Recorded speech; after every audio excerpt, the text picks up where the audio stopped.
This next item I want to show you is something that's new in this version of Photoshop, and it's probably one of the greatest things that they've added, at least for me, in quite a while.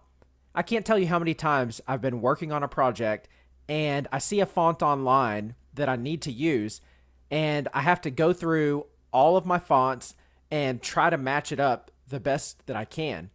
And I've gotten pretty good at it. I really do enjoy working with fonts and exploring typography. But this new little tip or trick in Photoshop really does make life easier. So as you can see, I've got a sign here for zoo. It's a directional sign. And let's say that I want to match that font right there. Well, in Photoshop, it actually has a match font ability, and it does a pretty good job. All you have to do is click on type at the very top, and you'll simply go down to where it says match font. You'll get the screen that pops up, and you need to take your selection area here, and you want to drag it down to the smallest possible area around that font to try to help match it up.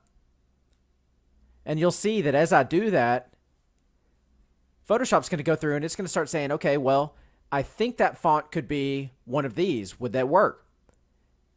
And once I find a font that works, and you can still see it's still searching.